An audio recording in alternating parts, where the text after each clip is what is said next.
nombre es Flor Quijada y yo le voy a hablar un poco acerca de Juan Vicente Gómez y el autoritarismo.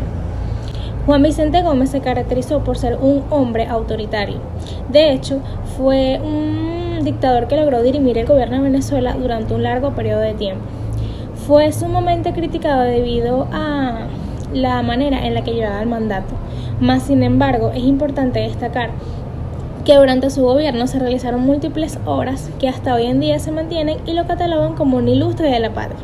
Juan Vicente Gómez nace el 24 de julio de 1857 en una hermosa finca cerca de San Antonio de Táchira. Era una familia numerosa de 2 hermanos, en la cual influyó en este comportamiento autoritario que tenía. Tras el fallecimiento de su padre, él se tuvo que hacer responsable de todas las obligaciones familiares. En la época de 1888 hizo acompañamiento con Cipriano Castro, el cual para ese entonces era el gobernador legítimo del estado Táchira. Gracias a este acercamiento, en el año 1892 se posicionó como fiel comandante de guerra en el cargo de coronel, el cual tenía la finalidad de defender la presidencia de Raimundo Andueza Palacios, el cual fue derrotado por la supuesta revolución legalista. Cabe destacar que luego de esto estuvo 7 años en estado de destierro cerca de Cúcuta. El gobierno de Juan Vicente Gómez fue absolutamente tiránico, porque sus perspectivas, tanto en lo político, en lo monetario y en lo social, dependían estrictamente de lo que se tenía y con lo que se contaba. Es en medio de este periodo que se descubre la explotación del petróleo y Venezuela descubre una nueva manera de cómo surgir económicamente. Juan Vicente Gómez, junto con sus familiares y compañeros, se convirtieron en excelentes pioneros de moldear esta economía, ya que él se encargó de difundir a todas estas personas, a todos sus familiares y compañeros en cada territorio de Venezuela. Él fue muy latifundista, ya que se adueñó de estas tierras de las cuales tenían grandes ganancias económicamente, para él tener absolutamente todo el control de este dinero. A pesar que renunció en distintas ocasiones al régimen, todo se mantuvo muy bien disimulado porque siempre tenía el control, ya que él mismo era quien disponía quién lo suplantaría y por cuánto tiempo lo suplantaría.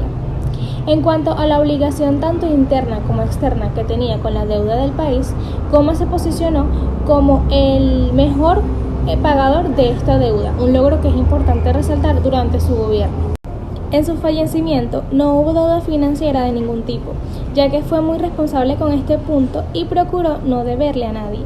Entre sus principales preocupaciones durante su gobierno fue resolver la solvencia financiera de Venezuela. Dentro del gobierno de Juan Vicente Gómez figuraron una serie de objetivos que eran los que buscaban darle solución y una mejora al pueblo venezolano. El fin de estos objetivos era que se pudiera lograr de manera segura la calma del país, y por esto fue que Gómez institucionalizó al Ejército Nacional, y este llegó a suplantar al ejército de guerreros convencionales que andaban por el país solo por razones banderizas. Sin duda alguna, el periodo presidencial de Juan Vicente Gómez dejó al país una serie de importantes obras de infraestructura. Entre algunas de las obras que podemos destacar es la Gran Carretera Trasandina, que fue inaugurada el 24 de julio de 1925, que va desde la ciudad de Caracas hasta la periferia con Colombia, cruzando los Andes venezolanos. Otra obra fue la creación de la Carretera Occidental, que unía a Distrito Federal con el estado Miranda, con Portuguesa, Aragua, Cojedes, Carabobo, Barinas y Táchira. También con la creación de la Carretera Nacional del Táchira, la creación de la autopista de Maracaibo a Perijá.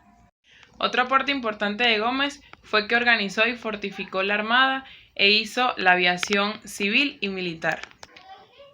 En el año 1934 se creó la primera línea aérea nacional comercial, que fue la Aerolínea Aeropostal Venezolana.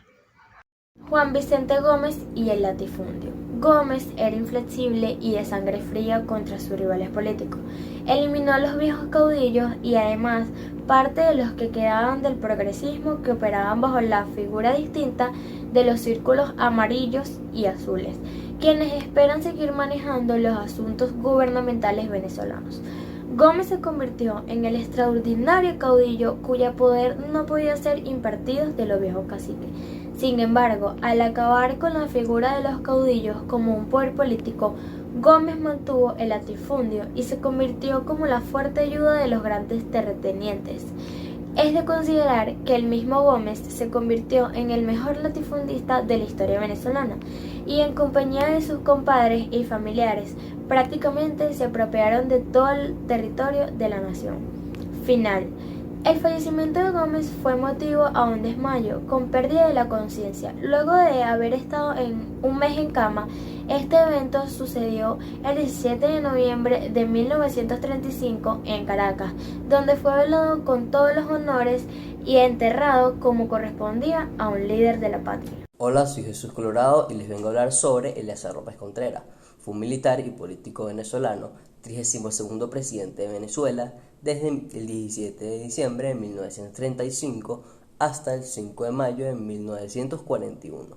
Fue moderando el autoritarismo del que ya había hecho gala su predecesor Juan Vicente Gómez. Durante su gobierno se promulgó la Constitución de 1936 y se afrontó al primer paro de la industria petrolera de Venezuela y crea la Guardia Nacional para llenar ese vacío que existía dentro de los cuadros institucional del Estado y el Banco Central de Venezuela para monetizar el país y administrar de manera más eficaz los cuantiosos recursos dados por el petróleo. Mi nombre es Roger Rojas y hoy estaré hablando sobre los aspectos generales del gobierno de Eleazar López Contreras. La dictadura de Juan Vicente Gómez finaliza con su muerte en 1935. De inmediato el general López se encarga provisionalmente de la presidencia, hasta que el Congreso Nacional lo nombra presidente constitucional para el periodo de 1936 hasta 1941. Al comienzo de su presidencia, el pueblo luchó en las calles contra las injusticias, exigiendo terminar con la herencia comecista. Los que canalizaban el descontento general eran los estudiantes, los nuevos partidos políticos y sus dirigentes, que recién salían de las cárceles o regresaban del exilio, los sindicatos y los intelectuales. El gobierno de López fue relativamente amplio.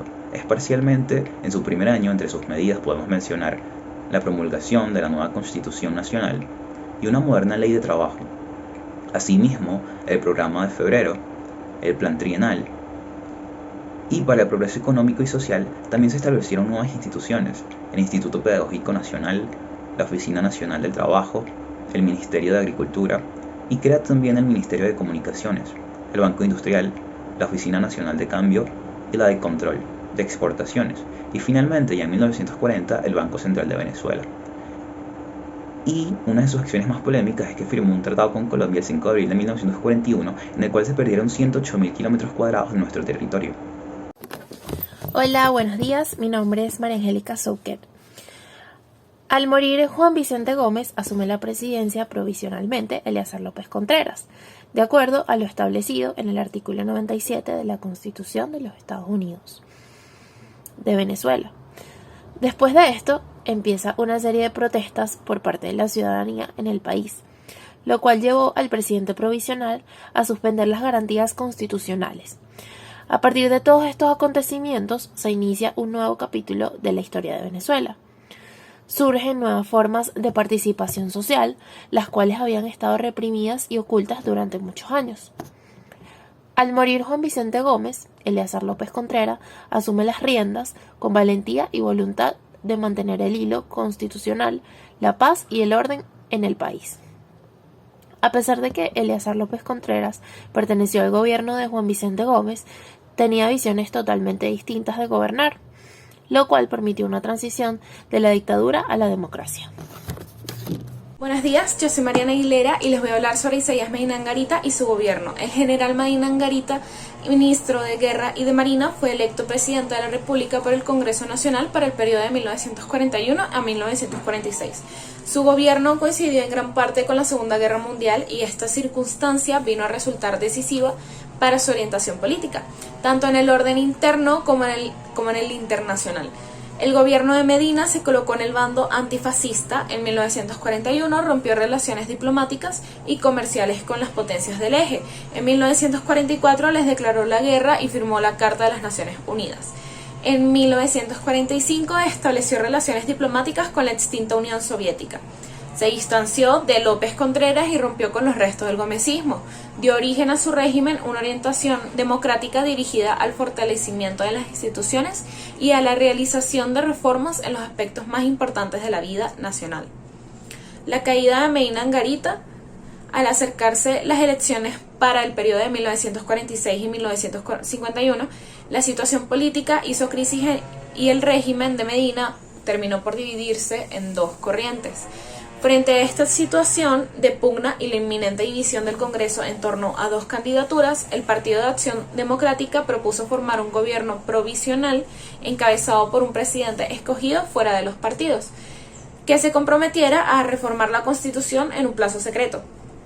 Esta proposición fue rechazada por el gobierno, así que el golpe contra Medina se forjó en las filas del ejército. Un grupo de oficiales jóvenes dirigidos por los mayores de Mario Vargas, Pérez Jiménez y Carlos Chalbot venían conspirando y dentro del mayor secreto se decidieron a dar el golpe.